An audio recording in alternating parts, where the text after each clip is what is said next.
হঠাৎ উত্তপ্ত হয়ে উঠেছে দেশের শিক্ষাঙ্গন। কিন্তু কেন, কি কারণে এমন অশান্ত হয়ে উঠল বিশ্ববিদ্যালয় ক্যাম্পাসগুলো? এরই মধ্যে আলাদা আলাদা ইস্যুকে কেন্দ্র করে তিনটি বিশ্ববিদ্যালয়ে অস্থিরতা ও সংঘর্ষের পর দুটি বিশ্ববিদ্যালয়ের শিক্ষা কার্যক্রম বন্ধ রয়েছে। দেশের রাজনীতিতে নানা ইস্যুতে অস্থির পরিস্থিতির মধ্যে ক্যাম্পাসগুলো অশান্ত হয়ে ওঠায় নানা আলোচনা ঘুরপাক খাচ্ছে রাজনৈতিক অঙ্গনে। আগামী ফেব্রুয়ারিতে জাতীয় নির্বাচন ঘিরে দেশের রাজনীতিতে নানা আলোচনা চলছে। একই সাথে রাজনৈতিক দলগুলোর মধ্যে দ্বন্দ্ব ও বিভেদও তৈরি হয়েছে। এদিকে ক্যাম্পাসগুলোয় টালমাটাল পরিস্থিতি তৈরি হয়েছে। জাতীয় নির্বাচনের আগে এই বিষয়গুলো একেবারে আলাদা বা বিচ্ছিন্ন কোনো ঘটনা মনে করছেন না বিশ্লেষকরা।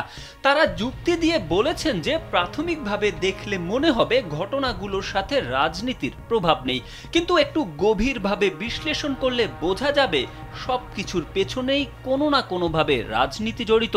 বিশ্লেষক ও ঢাকা বিশ্ববিদ্যালয়ের শিক্ষক রাশেদা রনক খান মনে করেন, গণঅভ্যুত্থানের পর ক্যাম্পাসগুলোর অস্থিতিশীলতার প্রভাব আগে যেভাবে জাতীয় রাজনীতিতে পড়ত, এখন তার চেয়ে কয়েক গুণ বেশি পড়বে।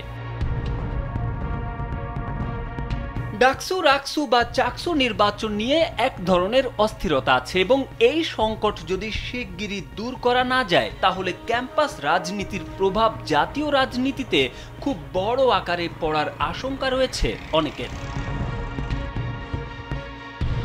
ক্যাম্পাসের অস্থির রাজনৈতিক পরিবেশের প্রভাব কেন জাতীয় রাজনীতিকে প্রভাবিত করতে পারে, এর একটা ব্যাখ্যা মিলেছে বিশ্লেষক রাশেদা রনক খানের কথায়। তিনি মনে করেন, ২৪-এর গণ অভ্যুত্থানের নেতৃত্ব দিয়েছে শিক্ষার্থীরা, যে কারণে ছাত্রদের ক্ষমতা অতীতের যে কোনো সময়ের তুলনায় অনেক বেশি, যে কারণে ছাত্ররাই প্রভাবিত করতে পারে রাজনীতিকে। এ নিয়ে একটি প্রতিবেদন করেছে বিবিসি বাংলা।